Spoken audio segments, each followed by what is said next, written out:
Okay, my lovelies, we are going to do it today. Today is the big one. We are going to do Propagation 101, or the fundamentals of propagation. And as always, you know how this works. If you want more of these types of videos, hit that thumbs up. And if you hit the subscribe button and that little bell, you'll get notified whenever I post a video. So come on, jump on in and join the community here. We'll have lots of fun. Back to it. So, propagation. What is propagation? Well, the simplest way to put it is free plants. Yeah, that's it. You have plants and you want more plants, so you make more plants out of the plants you've got rather than going and buying plants. So propagation is awesome if you're trying to garden on a budget. Obviously, it takes a wee bit longer than buying plants, so, you need a wee bit of patience to do this, but it is so worth it. See the feeling when you get your first plant taken from a cutting or whatever? Oh, it's so good. So that's really simply propagation, okay? Now, there are lots of different ways it can be done, okay? Now, you can just good old-fashioned mummy plant and daddy plant, and they cross-pollinate and you get a baby plant, okay? So that's fine. That's going on in your garden all of the time, and it's awesome, and things self-seed and it's great. But what if you've got a plant that you absolutely love and you want an exact copy of that plant? You don't want to risk mummy or daddy's genetics getting in there and mucking about the colours or whatever. That is when you can do a propagation that's called asexual propagation or asexual reproduction, when you make a copy of that plant without involving another one. So we're going to go out into the garden and we're going to do that just now. So what you'll need then, very, very simply, you go back in my pocket, a pair of secateurs or snips or a sharp knife. This is going to seem a bit weird. A polythene bag. I'll explain this in a second. Right, out into the garden and we're going to see what we can take cuttings of. They might not take it this time of year, but I can at least show you the basics. And then we can have more fun with this in spring. Let's go.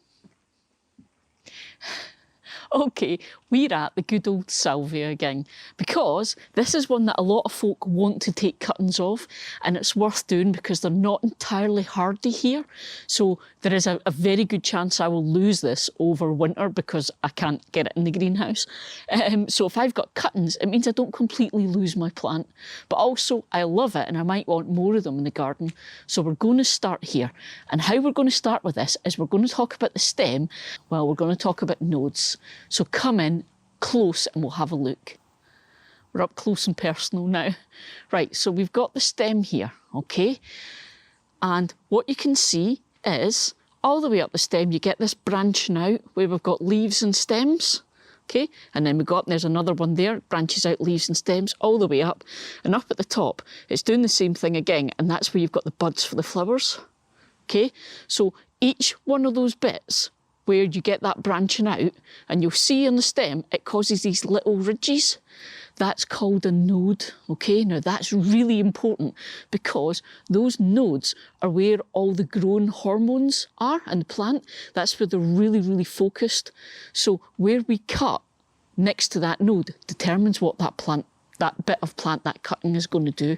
And this is really quite fundamental to almost everything we do when we're talking about propagation from cuttings, because this is how we control it regardless of the plant, okay?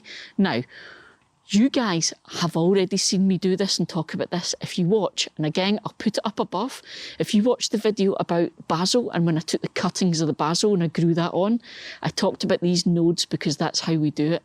So basically, if you cut below a node, right below it, that hormone that's in there suddenly goes, ooh, ooh, ooh, and it goes down to make roots, okay? So that's how you get roots. If I was to cut above it, it would do the same thing, but it would go upwards, and that would create new shoots, okay? So when I talk to you guys about how to prune your basil to make it get really bushy and give you lots and lots, I talked about pruning it from just above a node because that encouraged it to grow new stems and new leaves, okay? So that's what nodes do. So there's the first thing, okay? Now, before you run off now and do this, there's a wee handy note to know. The best time to do any kind of cuttings is first thing in the morning, okay? Because the plant has taken up loads and loads of moisture overnight before the sun comes up, and it's really quite turgid. Because as soon as you cut that away from the plant, it's going to start losing moisture, okay? And that's the second thing. That,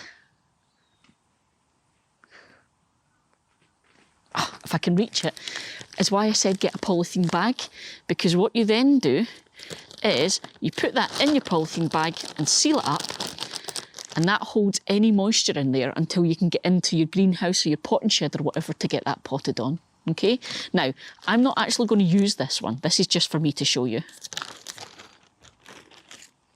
So the next thing I'm going to say then is when you're choosing a stem to take a cutting from, you don't want one that's flowered. Okay, now remember I said about how it pushes all those hormones up to encourage it to grow new branches, new leaves and then buds? And flowers, well, the flower is the last stage in that cycle, and once it's flowered, it's kind of done its thing. You don't want that. You want one that's still full of those hormones and still full of the kind of hopes and dreams for its future, if you like. You want one that's going to keep going. So that's not really of any use. Let me see what we've got. It's wrong time of year for this, really, so there might not be anything. This might be a good example. Right, this is a great example, this one, look. So it's got leaves and it's got some buds, but it hasn't flowered yet, okay?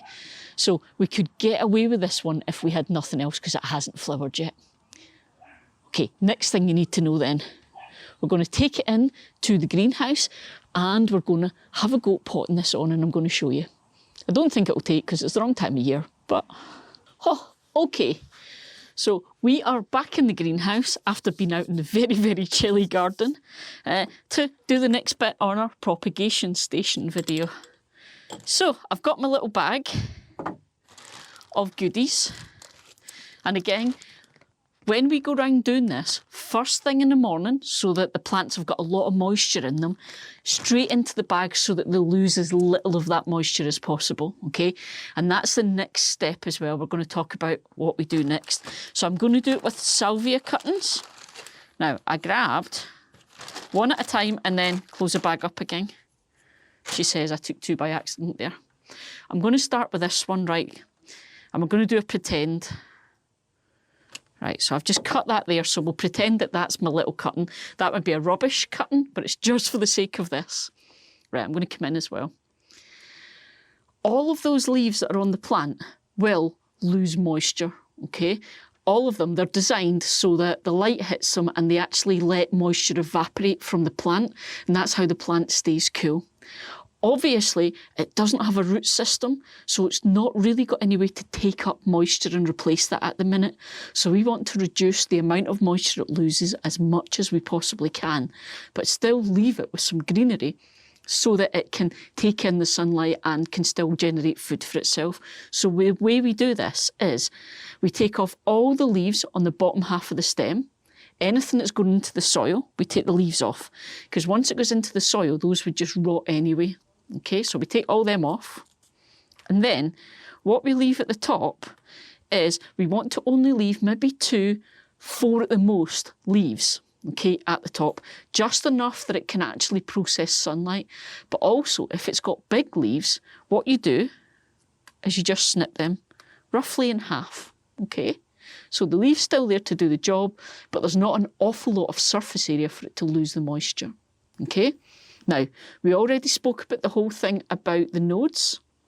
I don't know if you can actually see it here on camera, but with the nodes, what we did was we cut it right underneath a node, and that's where we're wanting the roots to grow from, okay?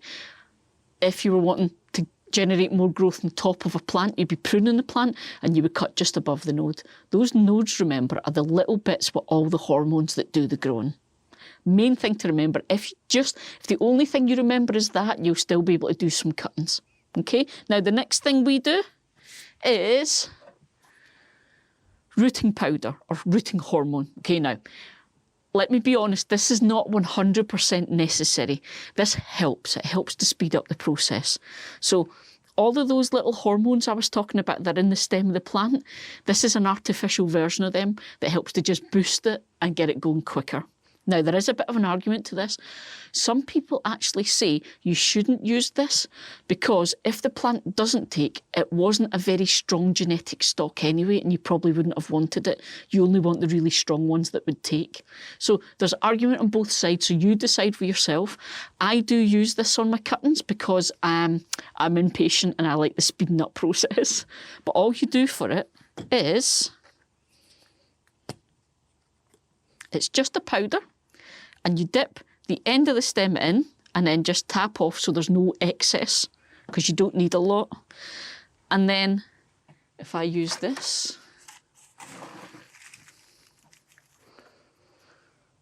little plant goes into a small pot or a cell of potting mix. Now, potting mix, okay, or seed mix, whatever it gets called where you are, but basically you want something that is very, very, very, very, very free draining, okay? So if you can't buy a potting mix, you can make your own, a little bit of soil mixed with like perlite and sand and things to give it lots and lots of drainage, because the last thing you want is this little guy sitting in lots of moisture because he'll just rot. He's not strong enough to cope yet, okay? So that is our first little salvia cutting. So let me do the next one just to go through it again. So we've got the one I took that didn't have any flowers yet. I'm going to take all of these leaves off the bottom. Okay, that gives me a nice long stem, so I can actually bury quite a lot of this guy now. He's no flowers on the top. Into the rooting hormone and tap off the excess. And then straight in to our wee pot. Okay? Now, that is the basis. What we would then, what we then do with this little guy, because we want to try, if we can, we don't want him to be sitting soaking wet. So we don't soak him with a watering can. A wee spray mister will do the job. He doesn't need heaps of water. But what we will do is either put him in a propagator, or if you don't have a propagator, a clear polythene bag, or you could get an old, here we go, this is the, depending where you live thing. I'm from the west coast of Scotland, so I would say juice. All fizzy drinking stuff is called juice, if you like, or ginger. Right? So an old ginger bottle, or you might say a soda pop bottle, okay? An old lemonade bottle, Coca-Cola bottle, that type of thing. You could just cut that in half and put your little pot in there and put that over the top as a dome, and that creates that kind of propagator atmosphere. So that's what we do.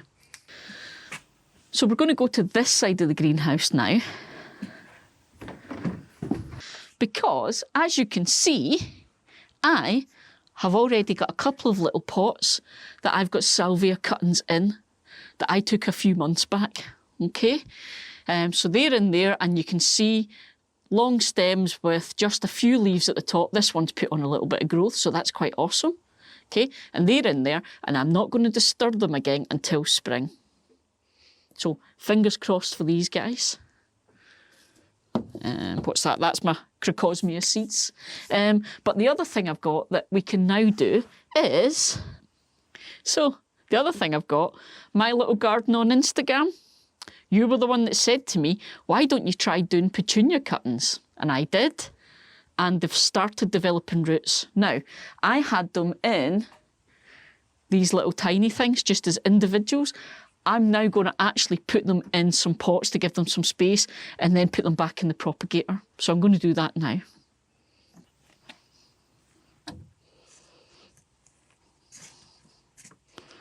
So it's pretty awesome. These guys have all put on some new growth. They're very, very happy. Okay, so that is us for the very, very basics of propagation. And like I say, the purpose of this video was just to introduce you to some of the terms and concepts. This winter, I want you to go away and do your homework, go and watch more videos, find out more about this stuff, and then come spring, we'll start really getting into doing this together. Right, guys, Off you go. Have a blast. See ya.